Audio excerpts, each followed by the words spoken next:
Hey, hello, and welcome everyone.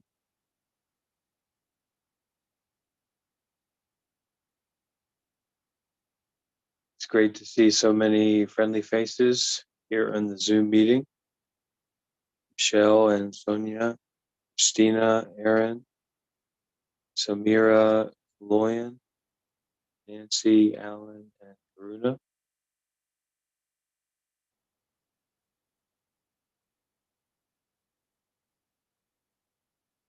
We have a quick question that came in right away. It says, is acceptance the way to God?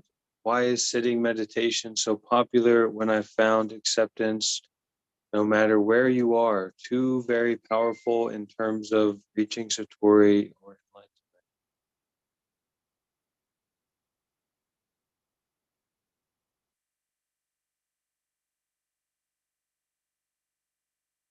KIS.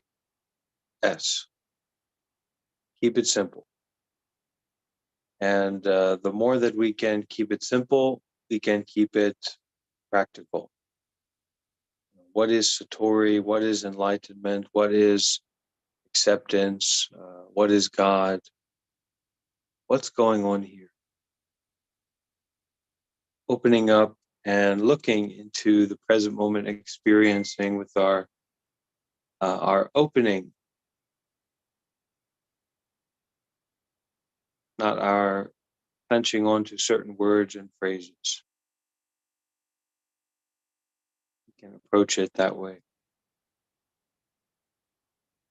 I don't have all the answers. I have I'm better at asking questions than I am at giving answers.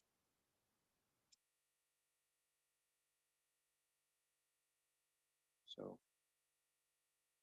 today we are going to look at some Tibetan Buddhist teachings, and we'll do what we did, I think, a day or 2 days ago, where I read through one of these sutras or one of these texts that come out of this Kagyu Monlam book. And for anyone who doesn't know, I'm in Thailand right now and attending a Kagyu Monlam. And this is the book that I've been given a few times. So I thought to make the best use of this and to read from it and see what we can make use of from it, from the Tibetan Buddhist teachings.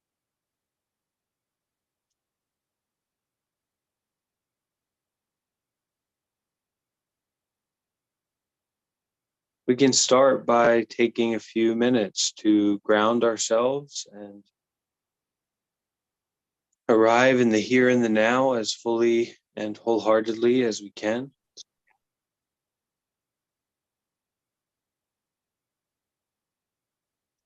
Just find your meditation position, whatever that is for you.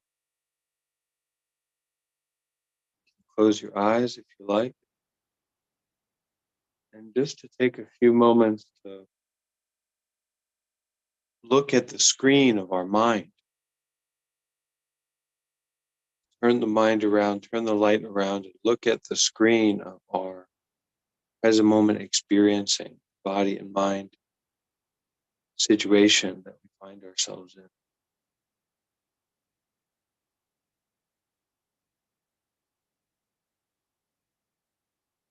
Just breathing and looking, feeling.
Okay, at this time we can open our eyes if they're closed.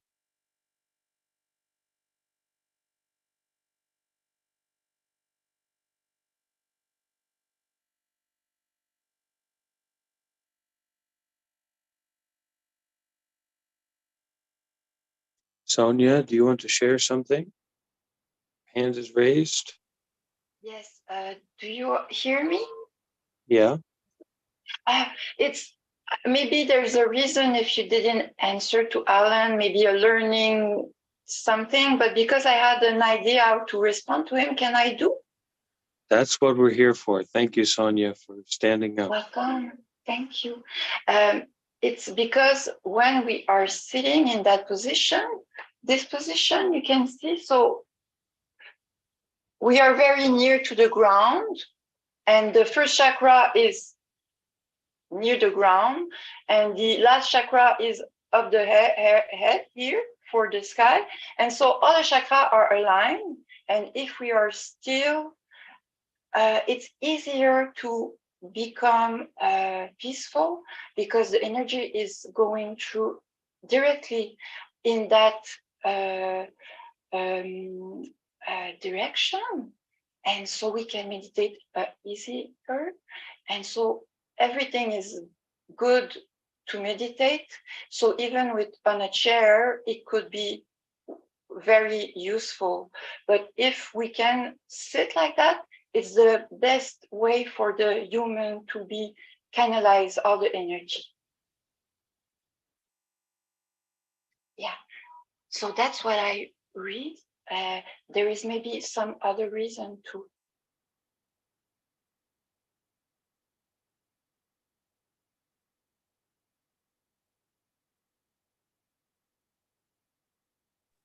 Thank you so much for that, Sonia. Welcome. We have to, there are certain taxes that we have to pay, and that is the Zen tax and the mind tax and the body tax. That is to pay the tax of our karma or our habit energy or our involvement with mental and physical actions for eons, right?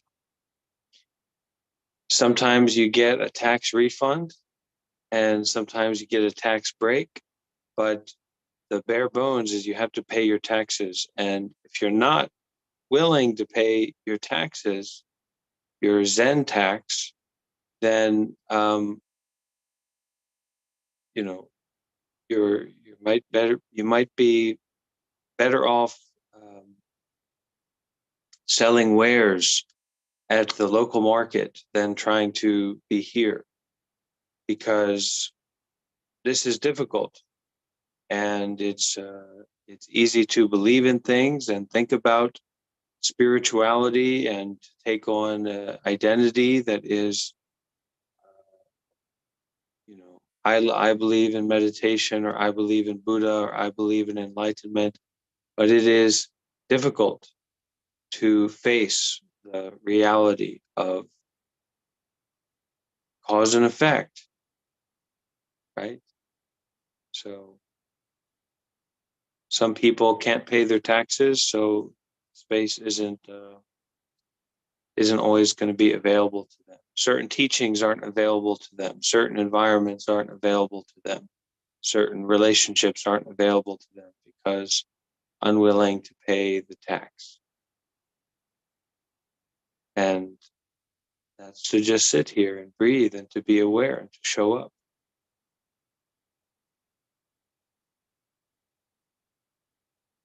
And especially me and my monk friend were walking down the road today and saw a group of people, Thai people, that were looking at us from this coffee shop. So we went in there and gave them some fruit. And it's very common that people in Thailand, they have been raised Buddhist and they know about Buddhism, they know about monks. But of course, it's very rare to see a white monk. right? A Western monk. So there's immediately this shyness, or this maybe instability in the situation that they find themselves in. There's a lack of confidence, a lack of understanding, because they don't really understand. They don't have a familiarity with a Western monastic, Western monk. And of course, I'm not a Thai cultural monk either. So there's lots of things I don't understand about them. But so we sat down, and what I shared with them was that what I tried to share with them is most things we don't know about, we don't understand. Most people we don't understand, most languages we don't understand, most planets we don't understand, most sounds we don't understand, most sights we don't understand, right? Everything, mostly we don't understand. Even just point over there, there's a light, some sign over there. I don't understand why did they build that? What's going on over there? Right. So mostly we don't understand.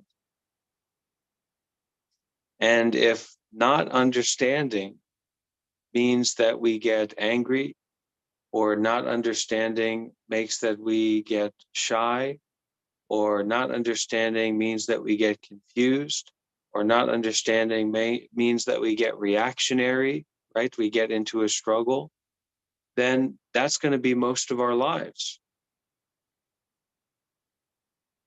So it's so important for me, my understanding, it's so important to understand not understanding, to be comfortable with not understanding.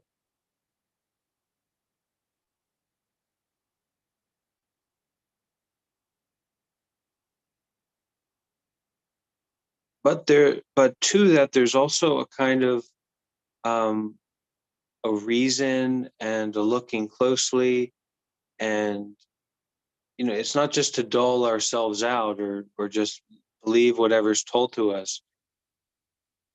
And I'm still finding that it's a kind of independence.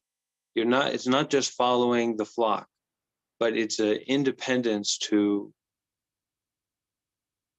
be comfortable in a state of not understanding,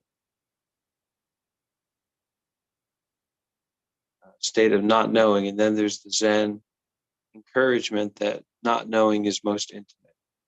And I get a lot of nourishment out of that. So that's very helpful to pay your Zen taxes, especially if you're a newcomer. If you're new to a meditation space and you're willing to be with not understanding, it's a very workable situation.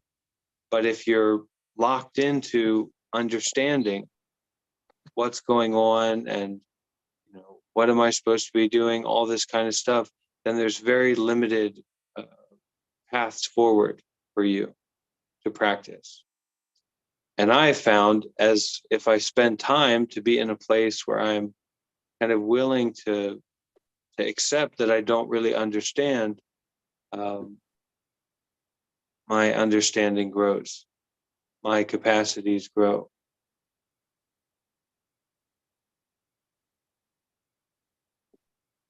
Okay, Karuna, want to share something? Why don't you speak up, Karuna? Are you there? Have your microphone at the ready? Yes, hello, good morning or evening. I just want to share that as I was practicing today, I was using the phrase, am I paying attention to my breath? Am I paying attention to my breath? And I found that to be very helpful. I just want to share that we were having this discussions earlier about koans and watos and phrases that help to repeat. And I do have a hard time paying attention sometimes to my breath. But I tried that out this morning. It seems to be very helpful. Thank you. I bow out. Karuna?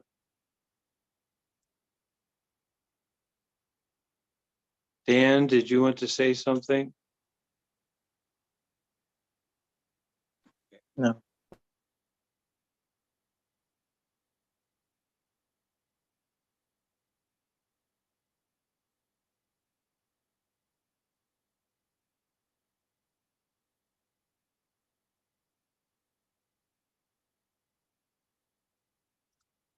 So we have before us today a wonderful opportunity.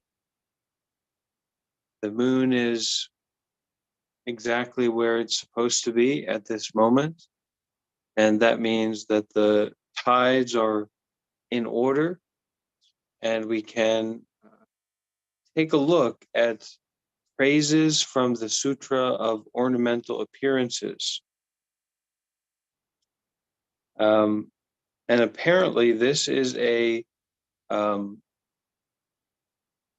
text of a Tibetan text of some sort of Arya Manjushri's praise of the Buddha. So we are very familiar with thinking about maybe some celebrity or some politician or some world leader, and we're thinking about them. What are their qualities? Oh, they're arrogant. Oh, they're a little bit funny. Oh, they are, so horrible. So this is kind of a normal way we look at things, right? These big images in our life.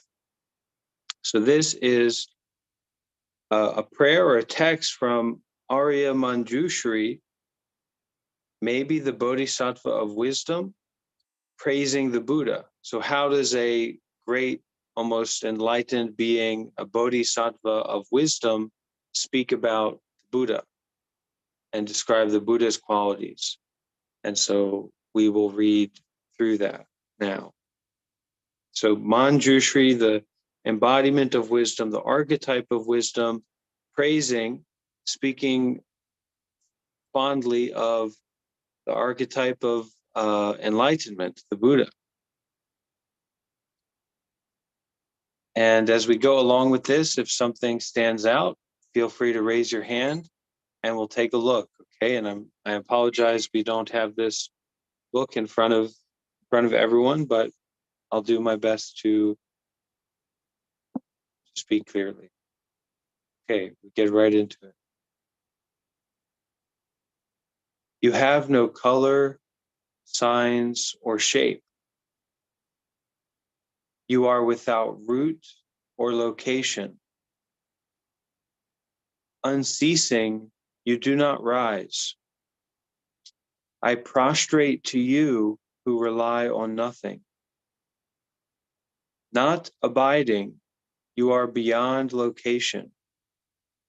You are beyond acceptance and rejection.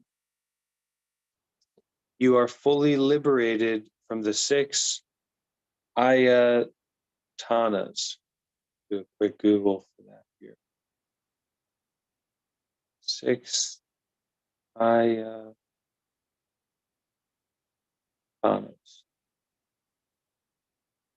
The 6 sense mediums, sense bases. So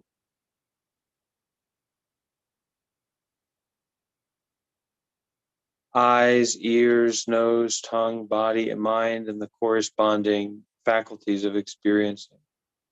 So you are fully liberated from the 6 ayanatanas. And that is that you are free from the stomach ache. You are free from being seduced by one particular image. You are free from being disgusted or repulsed or enraged by a particular image or sound or anything like that. I prostrate to you who rely on nothing. You do not abide in any dharmas, so not fixated on any phenomena. You have abandoned the real and unreal. You have achieved the equality of perceptions. I prostrate to you who rely on nothing. You are fully liberated from the 3 realms, 3 realms of existence.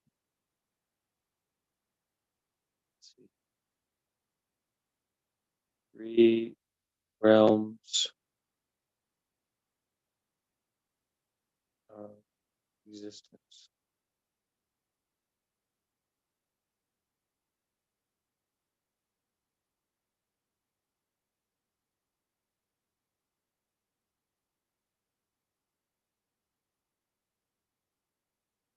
well, not whatever those realms are, Buddha, you are free of those.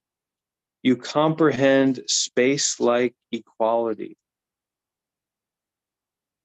You are unstained by desires. I prostrate to you who rely on nothing. Okay, so this phrase is already, we can see, coming up quite a bit. I prostrate to you who rely on nothing.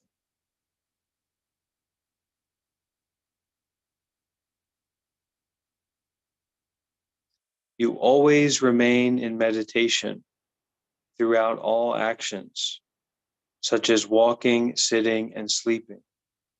I prostrate to you who rely on nothing. In equality you come, and equality you go. You abide in equality. Your equanimity is undisturbed. I prostrate to you who rely on nothing. I think this equality here, this abiding in equality, maybe is like a non-discrimination. So not seeing certain people as being higher or lower or separate, but abiding in a state of non-discrimination. In a state of non-discrimination, you come. In a state of non-discrimination, you go.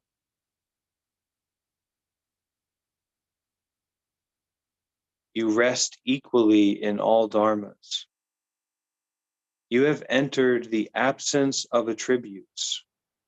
I prostrate to you who rely on nothing. So prostrate here, some people may not be familiar. It's like you are walking in a desert for a long time and you are very, very thirsty, and you come across an oasis. You come across a body of clear, blue, wonderful water. You don't take out your cup with a big smile and scoop a a cup of water out there and take a drink out of your mug with your pinky up. You go down on all fours and you drink from that water. So the Buddha or a guru or a kind of enlightened teacher, something like that, is the water in a desert, and you are parched, and so you prostrate, right? You're going down on all fours. You're putting your head to the ground, and just fully letting yourself go as a recognition of that water, that help, that safety, that benevolence. Put all of ourselves down before that freedom, that water, or the Buddha.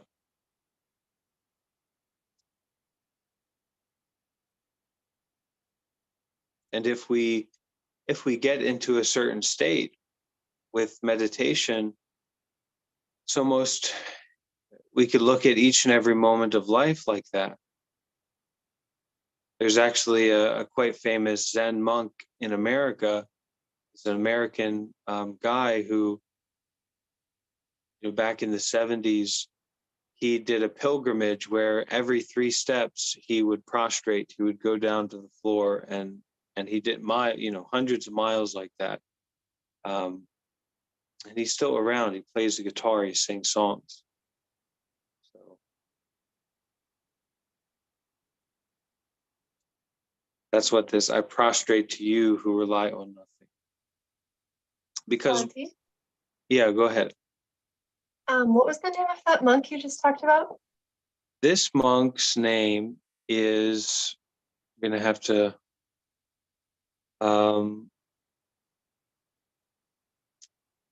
let's see. He's an old monk now.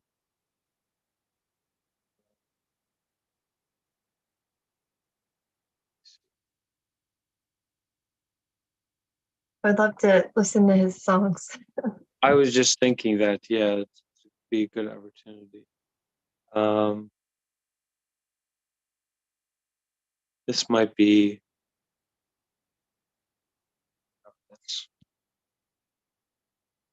well, we'll look into it. We'll try to figure this out in the Discord, okay? I can't find it right now.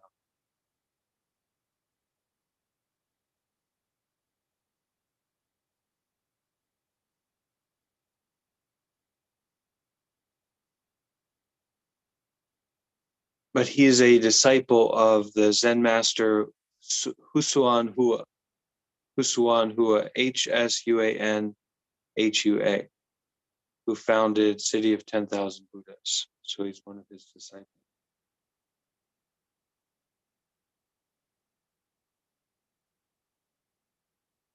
If we can rely on nothing, then we are free all the time. Any place, any time, we are free. And our thirst is satiated. And we cannot be deceived by others. We cannot be deceived by ourselves. We cannot be tricked because we rely on nothing. So, and if you're in that state, every activity is a kind of bodhisattva activity, right? Everything you are doing is a blessing. Everything you are doing is for the benefit of all beings. So that is something that we can prostrate to. I prostrate to you who rely on nothing. Continue reading. You have entered the absence of attributes. I prostrate to you who rely on nothing. Not abiding, you are without concepts. Having developed wisdom, you rest evenly. Not abiding, you are without concepts. Having developed wisdom, you rest evenly. You have achieved mastery of dharmas. I prostrate to you who rely on nothing. So mastery of phenomena. But this is the Buddhist mastery of phenomena. This isn't like we can have magic powers, but every phenomena is freeing. Every phenomena is a dharma door, freedom door, peace door. I prostrate to you who rely on nothing. You see at every moment the language of all beings, their forms and their doings. I prostrate to you who rely on nothing. You are liberated from name and form. All causes and skandhas have ceased. You have entered the absence of appearances. I prostrate to you who rely on nothing. You are without attributes. You have abandoned even their appearance. You have entered their absence. I prostrate to you who rely on nothing. Your genuine thought is free from misapprehensions. Your mind does not abide in conceptuality. You are without mental engagement. You do not think. I prostrate to you who rely on nothing. Like space, you are beyond location. You are without impediment or elaboration. You have a mind equal to space. I prostrate to you who rely on nothing. Space is without center or end. The nature of Buddhas is like that. You have transcended the three times. I prostrate to you who rely on nothing. The characteristic of space is Buddha. Space is without characteristics. You are liberated from cause and result. I prostrate to you who rely on nothing. You have neither self-fixation nor words. You are beyond apprehension. like the moon in water. You are liberated from cause and result. I think this is a good teaching for our meditation. Cause and result are still happening. Cause and effect are still happening, but you are liberated from them. You are not attached to them. You are not relying on them being this way or that way. You are liberated from cause and result. But cause and effect are still happening. Stomach ache happens, sleepiness happens, anger happens, things happen, but you're free of them. You're liberated from them. You do not abide in any dharmas. I prostrate to you who rely on nothing. You do not abide in the skandhas, ayatanas, or dhatus. So not abiding in forms, feelings, sense perceptions.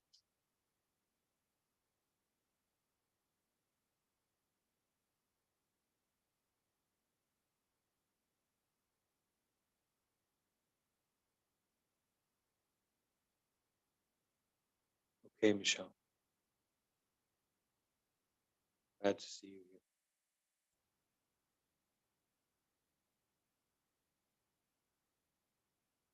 You are liberated from error. I prostrate to you who rely on nothing. You are liberated from the two extremes. You have eradicated the view of a self. You have achieved the equality of the Dharma Dhatu. I prostrate to you who rely on nothing. So what is the Dharma Dhatu?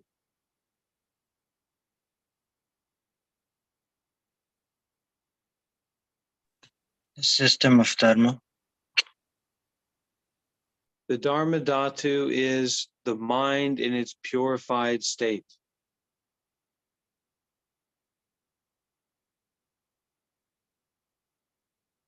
The Dharma Dhatu is the mind in its natural state, free of any obstructions. I prostrate to you who rely on nothing. You are liberated from all forms. You have abandoned all that is not Dharma. That's with a capital D. So you have abandoned all that is not those ways and means of liberating beings from suffering. You have abandoned all that is not Dharma, all that is not the truth, all that is not skillful. You have neither taking nor giving. I prostrate to you who rely on nothing. You have passed far beyond even Mara's name, the kind of embodiment of illusion or entanglement, Buddhism. You comprehend the realization of all dharmas. You have become free from obscurations. I prostrate to you who rely on nothing. Those who know the meaning do not speak of existence. They also do not speak of non-existence. They do not reply as there are no words. I prostrate to you who rely on nothing. Without relying on duality, you plant everywhere the victory banner of the vehicles. You are liberated from duality and non-duality. I prostrate to you who rely on nothing. Now, this is a trap that a lot of spiritual seekers fall into. I've seen this a lot. They've become liberated from the normal way of seeing things, and now they're trapped in the special way of seeing things, right? They've become liberated from duality, and now they're stuck on non-duality. They've become liberated from Christianity, and now they're stuck on Buddhism or Hinduism or this doctrine or that doctrine, right? So that's not the full shebang. We're liberated from everything. So you are liberated from duality and non-duality, liberated from Buddhism and Christianity, liberated from a self view and a non-self view. I prostrate to you who rely on nothing. You defeated the defects of the mind and the four sicknesses of the body. You are inconceivable and incomparable. I prostrate to you who rely on nothing. You have entered the spontaneously present. You have abandoned all that is wrong. Your conduct is always led by wisdom. I prostrate to you who rely on nothing. Your wisdom is tranquil and undefiled. You are not the elements, and yet you embody them. You are without location or thought. I prostrate to you who rely on nothing. Your mind, which is without concepts, fully knows the minds of all beings. You do not have the perception of self and other. I prostrate to you who rely on nothing. The minds of all beings are befuddled by concepts and their objects. You have become unobscured. I prostrate to you who rely on nothing. Concepts and minds do not exist in nature. You have achieved inconceivable equality. I prostrate to you who rely on nothing. Your wisdom, which has no location, sees all realms and, in the same way, the actions of all beings. I prostrate to you who rely on nothing. Buddhas never ever see the mind or any dharmas. You know with omniscience all dharmas. I prostrate to you who rely on nothing. All dharmas are like illusions. Illusion itself is non-existent. You are liberated from illusory dharmas. I prostrate to you who rely on nothing. Although Buddhas act in the world, they do not rely on the mundane. You do not have mundane thoughts. I prostrate to you who rely on nothing. Because they are empty, your deeds occur within emptiness. You are empty, as is the arena of your deeds. You are the empty pointing out emptiness. I prostrate to you who rely on nothing. With illusory samadhi, you emanate great magical illusions. So this quite uniquely Tibetan focused, this concept of illusory samadhi, where it's almost something like a group hallucination that can be brought about because someone's mind power is so strong. So with illusory samadhi, you emanate great magical illusions, but they're still illusions. So not to get stuck on even that kind of stuff. You have entered non-differentiation. I prostrate to you who rely on nothing. Neither many nor one. You are neither far nor near. You are beyond raising and placing. I prostrate to you who rely on nothing. Through the Vajra-like samadhi, in one instant you achieved Buddhahood. You rest in unreality. I prostrate to you who rely on nothing. You, our guide, are at all times unmoving. You have realized nirvana. You have diverse means. I prostrate to you who rely on nothing. Because you know means for guiding beings gradually, you have become skilled. You therefore achieved unwavering nirvana. I prostrate to you who rely on nothing. Without attributes, you are spontaneously present. Without elaborations, you are flawless. Without appearances, you are without mind. I prostrate to you who rely on nothing. Without thoughts, you are faultless, because you correctly know your own nature. Knowing all, you are omnipotent. I prostrate to you who rely on nothing. I prostrate to you who have crossed the river of the 10 strengths. I prostrate to the fearless one who bestows fearlessness. I prostrate to you, the guide of all beings, who has comprehended the unshared dharmas. I prostrate to you who have cut through all the fetters and bonds. I prostrate to you who have crossed over and abide in the valley. I prostrate to you, the guide of wary beings. I prostrate to you who have entered samsara but do not abide within it. You abide among all beings, but your mind is utterly detached. Just as a lotus is unstained by mire, no mud, no lotus. The lotus flower growing up in the stinkiest, dirty mud, but when it blooms, it is just bright and clean. Buddha Shakyamuni, you rest in utter emptiness.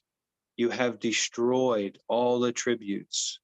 There is nothing to which you aspire. Teacher, your state is unsurpassable satisfaction. I prostrate to you who have crossed the rivers non-conceptually. The power of the Buddha is inconceivable. I prostrate to the non-abiding equality of space. I prostrate to you who have the best of all attributes. I prostrate to you who are like a glorious mountain.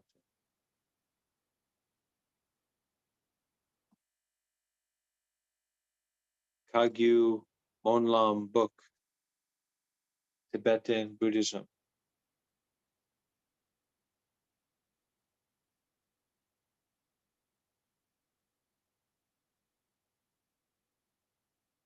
I can see, I never knew much about Tibetan Buddhism, but I can see why a lot of people like it just from reading these two texts that we've looked at the past few days. So does anyone feel inspired to share or to ask any question? Now would be an okay time.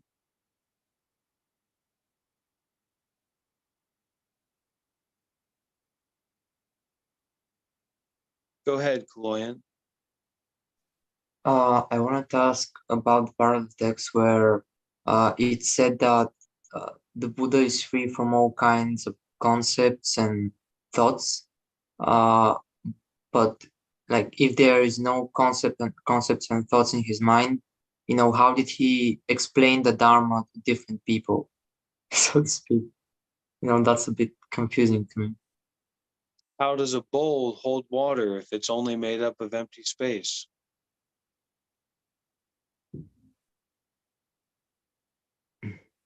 It's just its nature. It's just hey, you took the words right. Look, Kaloyan, you're reading minds now. That's what I thought as well. It's just its nature, right? So you attain thoughtlessness, you attain freedom from concepts.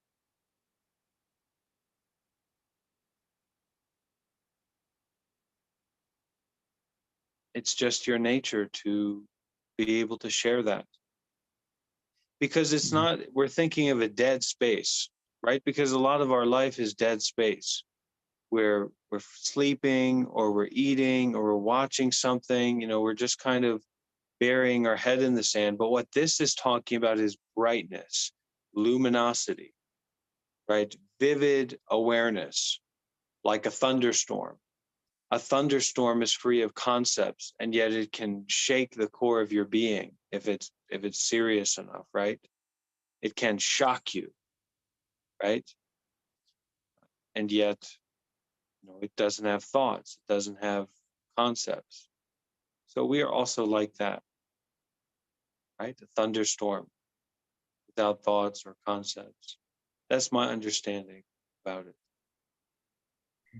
Okay, thank you. Yes, Amira? Thank you for reading this for us. I was thinking if you would describe artificial intelligence, it would fit also with the text. For me, this this what you describe, being without concept, and I don't know. I feel it's if this is Buddha, then somehow the human in me is like gone. Also, I'm not sure if I would like to be enlightened. I probably prefer not actually in this case. Yeah, I don't know. It raises some questions in me. It looked more like somebody who does not feel anymore. I don't know. It felt very empty actually, like very cold. Also, it didn't feel like resonating with me a state that I would like to achieve actually at all. So well, but this is just perhaps I just didn't understand. Can be. I think Tibetan Buddhism is really difficult to understand. Yeah, those are some interesting points, Samira. What I can say is that it's very much talking about, you know, I like the weightlifter analogy. So you go to the gym and you see someone picking up heavy weights. You say, well, I'm not interested to pick up those kinds of weights.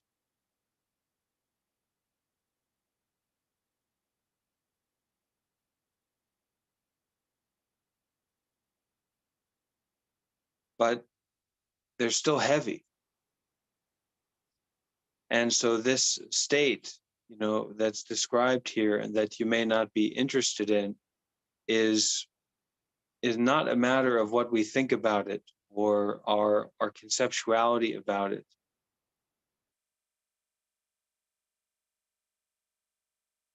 It's the profundity of it is what's being brought up here.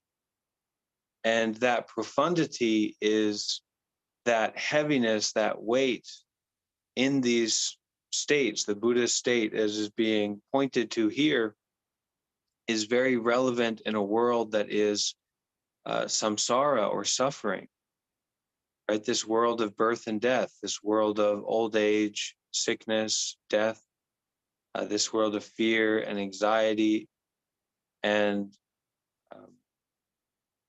all of these sufferings, all of these traps that we fall into again and again and again.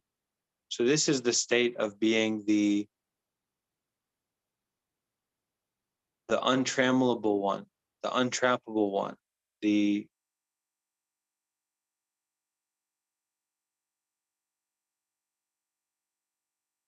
one who is bringing benefit to all beings continuously and limitlessly. Right? And the path to get involved with that or to develop a relationship with that state is completely human.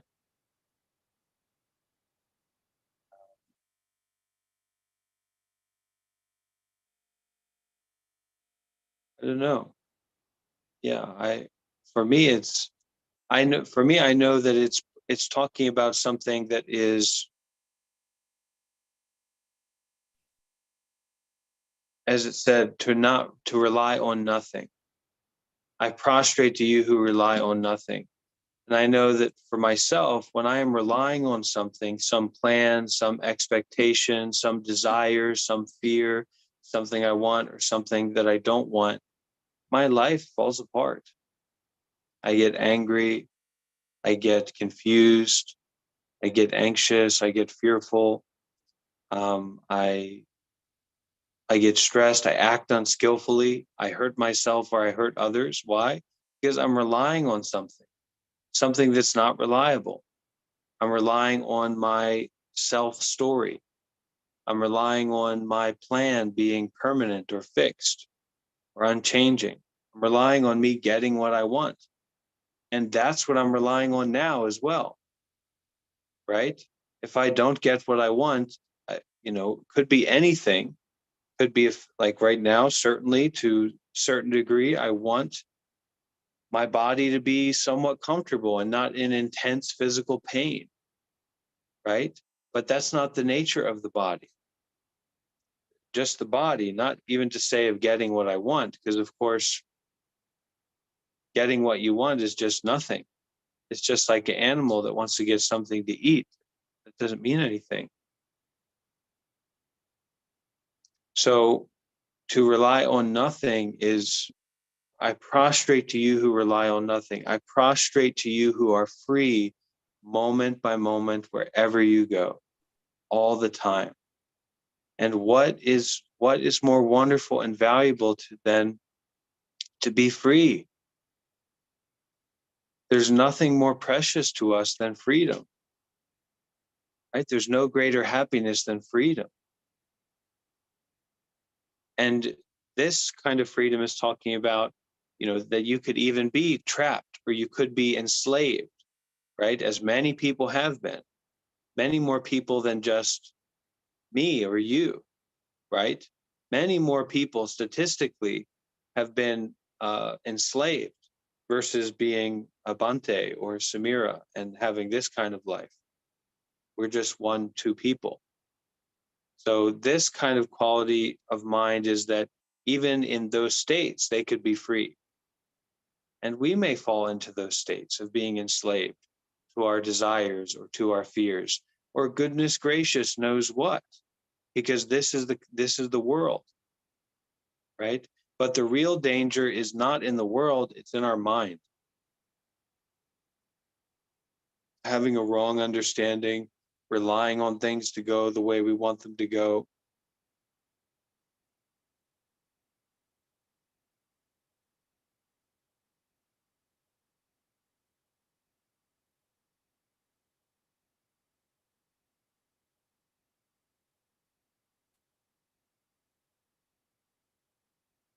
But there can be some problematic aspect of approaching these teachings like that, because these are high level teachings and high level ideas, and the practices that would be encouraged to you or guided for you to do would make your understanding of these concepts more realistic in terms of your humanness and what the path looks like, which is meditation, chanting. In Tibetan Buddhism, they do a lot of prostrations, right? So imagine if every time I read, I prostrate to you who relies on nothing, if we did a full prostration with our body, right? Standing to going down on the ground, you're going to be sweating. Okay. This is Thailand. So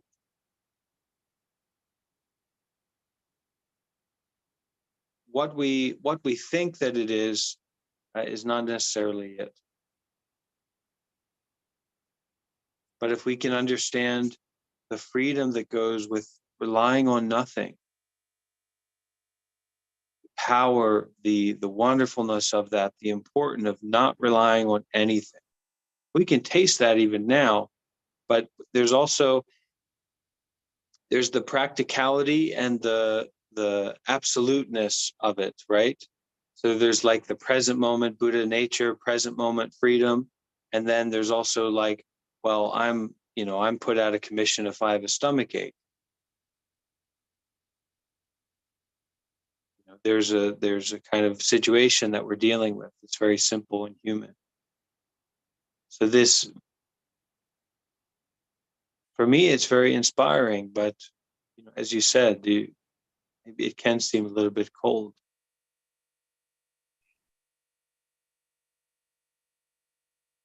Can I say something about that? Oh, Aaron, go ahead. This may not be very Buddhist in an explanation, but in my experience, the more enlightened person that I come across, I have found what Samira was saying is that seems like they lack a sort of compassion, and it can seem as though there's a lack of connection, but I think what happens as you enlighten and the context of life kind of falls away. So you're not concerned with the day-to-day story of life. and so that lack of compassion comes across as being very incompassionate, and can have that coldness to it. But I understand what you were saying, Samara. I guess that's all I wanted to say. Thank you.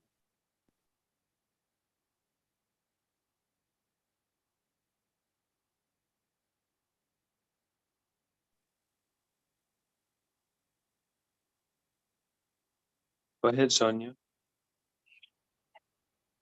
I think I understand also, Samira, what you were saying. And it's something I think that could be like it feels a little bit disincarnate. How you say that in English? We are incarnated. Is it a good word? Yeah. And so it seems it could be a little bit disincarnate, so a bit cold, but in reality, it's because we're not used to talk with this concept and we're not used to hear things. But I think that so it's like if like the Buddha was incarnated in a human, but he was enlightenment. So it's like we found that a little bit duality in this. It's difficult to understand the link between somebody that have no more any kind of duality and is free of everything, and our own experience. And so, do you understand what I mean, Samira? Okay. Thank you. And I just want to add to that, we also have the Zen position, which I'm most fond of, and that is that you are the Buddha. So what we're talking about here is not about someone at some place at some time. It's talking about the true nature of our mind, right? So where were you before your parents were born? What was your original face?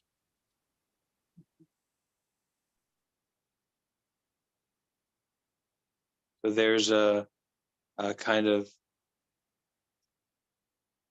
kaleshas or negative states, clouds that come into the sky of our awareness that we get fixated on and stuck in. And then there's the awareness itself, right? There's the freedom itself. There's the non-conditionality itself. There's no thought itself. But it's very, very transparent. It's very, very in front of us. And it's up to you what you want to do with that. But there are consequences, right? So we look at America, we look at the United States or something. America and politicians and corporations and people are free to do as they like. No one is coming to arrest them for polluting the environment, or not redistributing excess resources, right, according to need skillfully. No one's coming to get involved and say, hey, wait a minute, we can do as we like, but there are consequences. But beyond that, there is that which is free of cause and effect. There is that which is free of action or no action.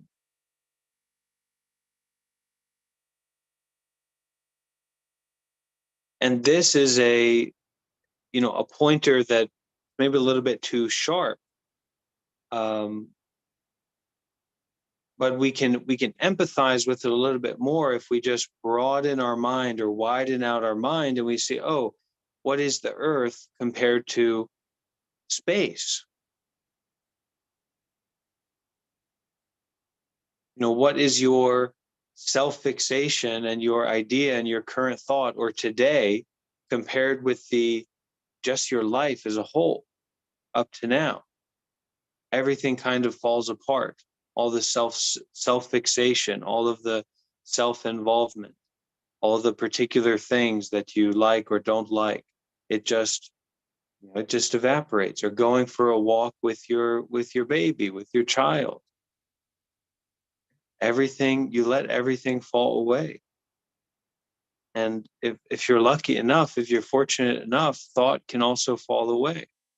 Some people, their minds are so kind of held in a certain way that, okay, I've got a baby, it's time to fill that baby up with as many thoughts as I can manage, right? That's my job as a parent, to just fill their head up with thoughts. But there are consequences to that. So we know about thought, but actually we know about no thought as well. It's just not something that a self-fixated perspective values, right? A self-fixated perspective doesn't value no thought. It doesn't value non-discrimination because it's antithetical to the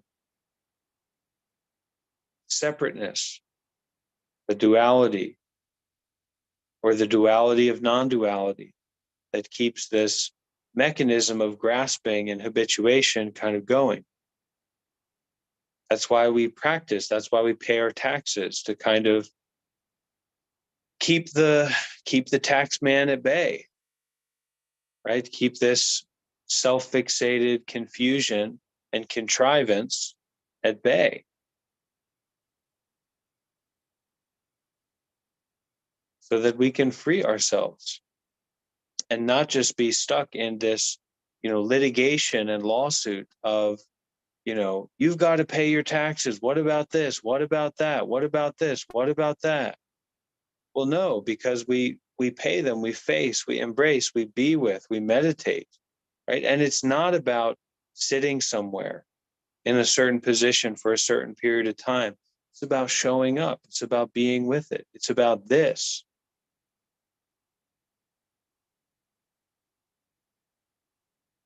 Whatever this is.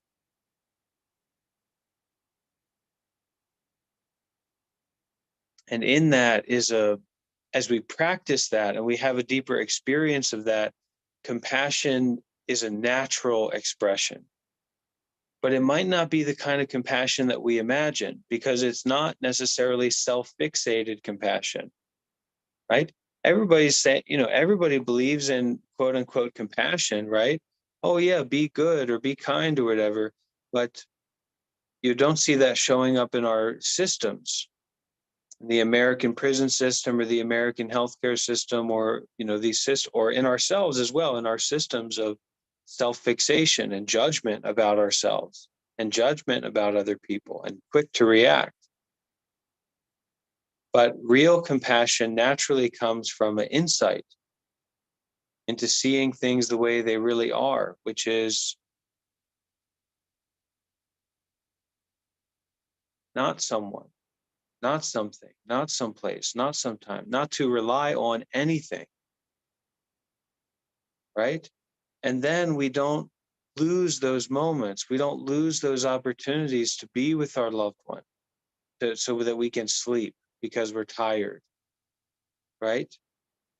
Or whatever, or, oh, I need to eat, so I don't go and do this meaningful activity. I need to be an animal, so I can't do what I should do. No, you need to detach from sleep.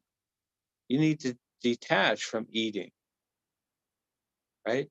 You need to abandon these things so that you can embrace and meet whatever it is moment by moment, not according to this person, not according to this place, not according to this time. But this is also moment by moment by moment by moment by moment. Just like death is okay, the bodily, you don't take another breath, etc., but it's also right here. Oh, you can die in a car accident, or you can die in a cancer, or you can die this or that situation, but it's also right here. And that's okay. Go ahead, Kaloyan. Everything's okay. Actually, yeah, about some of these concepts, I absolutely understand why they can be so sometimes contradictory, because usually Buddhism talks about loving kindness towards everybody and everything, human or non-human. At the same time, it talks about the impermanence of things, and it can be a bit strange. But the way I find it easiest to understand is impermanence. Um, it's kind of like when a person is growing up, so to speak, they're growing up because they're impermanent. So let's say if you have a daughter or son or someone, a kid, you see him growing up, he's growing up because he is impermanent. So it is because things, eventually cease and change form, that they have the potential to transform into something else, something better, so to speak. And about what you're saying, that if the mind is empty of all concepts, it seems kind of cold.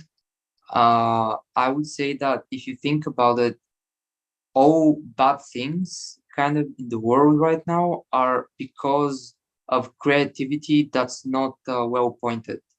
So it's because our minds has so much creativity and concepts that we're able to create ideas like weapons, nuclear weapons. They're an example of because you have conceptual thought, someone thought of that, so to speak. So although our civilization usually uh, relies on creativity and creative thought, if you think about it, it's kind of also the thing that is simultaneously causing bad things, to happen. That's the way I see it. And the pessimistic, kind of point of view that life is suffering, the easiest way I see it is that, life is kind of like a tree, an apple tree, and someone not wanting it to be entirely free of suffering is kind of wanting it to bear mangoes when in fact it can bear apples because it's an apple tree. It's in its nature, so to speak.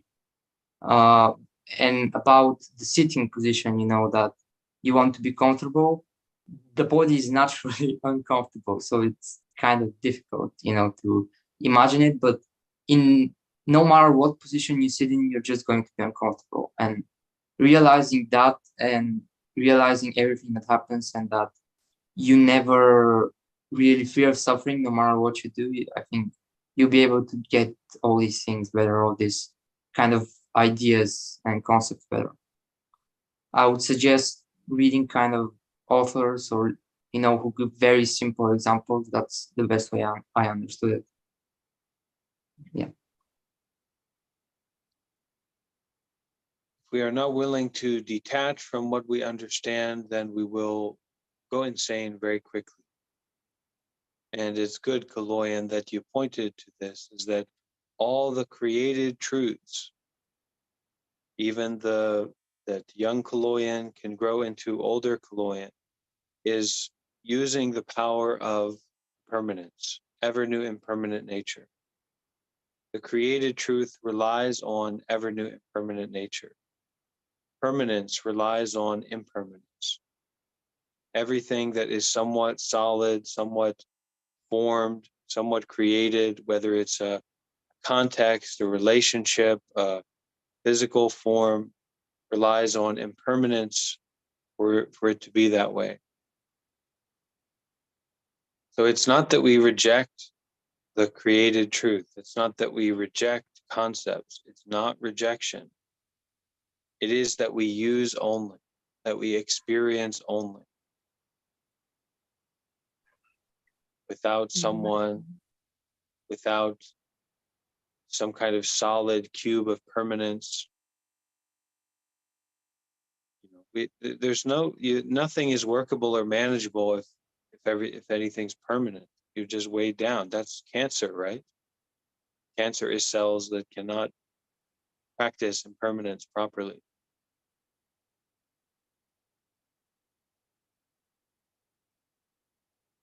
So willing to let go, willing to give away, willing to detach. And the more that you are willing and able to do that, the more your capacity to use the power of detachment rather than attachment grows. And this is where we gain an insight into the truth, not just what we think, not just what we react to, not what we hear, or what we see, or what we smell, or what we feel, or etc., onward into infinitum. But where is space located?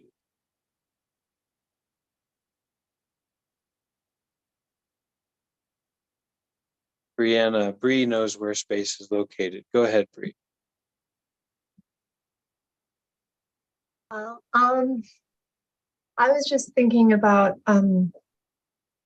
that, Samira, you said it might be cold, and a couple people echoed your same thoughts about that text. And the whole time that Bantu was reading it, I just couldn't help but think back to a time when I woke up one morning and I had amnesia, actually. I had no concept or memory of who I was. And I was walking around my house like a perfect stranger.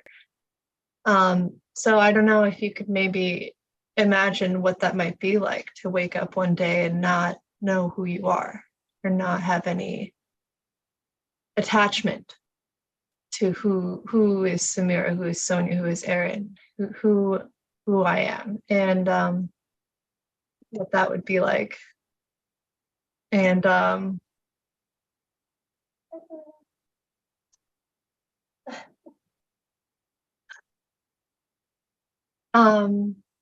but for me, all that was really left was just untethered joy and bliss and adoration. I've heard a quote before that said, if you could look at yourself through the eyes of God, you would smile a lot more. And I think that's very apt to describe that experience that I had with amnesia, because what was left? If it wasn't me, what was it? Was it some sort of a pure conscious awareness? What was occupying my body at that time? Because it wasn't me. I can say that with certainty. I was looking at pictures of myself like, oh, who is this? She's so lovely. And I would never say that about myself now in this current perspective. But yeah, that just, for me, that is all I had to say about that. That it's not really as cold as you might imagine once you lose yourself. That the thing that's left is very, as everyone else said, is very bright and compassionate. I don't know where space is, though. That question is beyond me. Okay, thank you, Bree, for that. We may not be able to borrow the eyes of God, but we can borrow the eyes of a good friend, of a little bit of gentleness, a little bit of sweetness, a little bit of not taking ourselves too seriously. And that's something I've been working with lately as well, to, at those times when I'm trying to be the perfect, try to go straight towards unexcelled enlightenment, and I fail, or I'm sleepy, or I go through difficulty, to look at myself with the eyes of love, gentleness, kindness. And the funny thing is that it doesn't take that much. It's just we need to remember that. We need to bring up our mind to that level where we can say, wait a minute.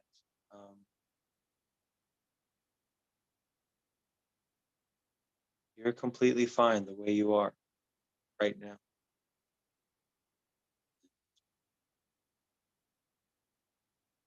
Just relax. Relax forever. Relax into infinity. But it has to be active, right? It can't just be like letting yourself go into a slump. It has to be active and open-hearted, wholehearted.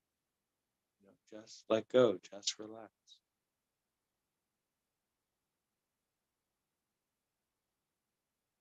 Everyone in the world might see you this way or that way, but here in this moment, I see you as being completely lovely and fine.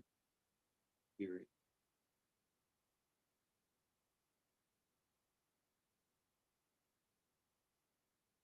Okay? Looking at ourselves like we are a child. Looking at ourselves like we are a child. And if you don't like children, I don't know what to tell you. That's a tough spot to be in.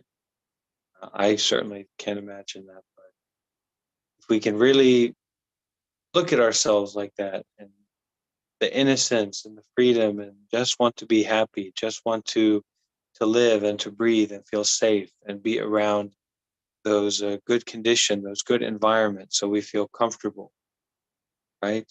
So we feel sweet, so we can enjoy. That's it. So that's why we're acting the way we're acting. It doesn't need to be this brimstone and judgment and control and management. Just try and be ready to fail. And in the midst of all that, just love. Just be open and sweet and flexible and curious. Okay, let's bring our hands together and we can finish with 3 sadhus. And maybe we all try to chant together. I'll ask everyone to unmute.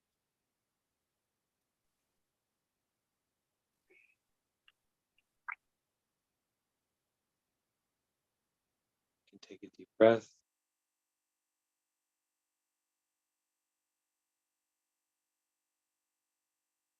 Take another deep breath.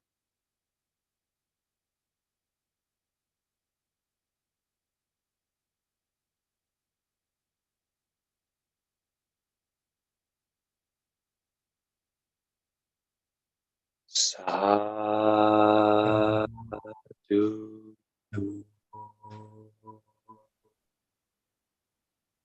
Sadhu.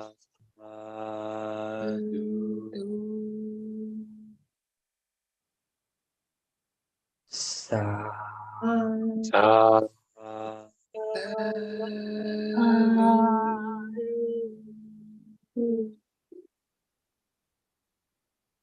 Sadhu, my friends, thank you all for being here, making this such an energetic and special place, and hope to see you again soon, all right? Thank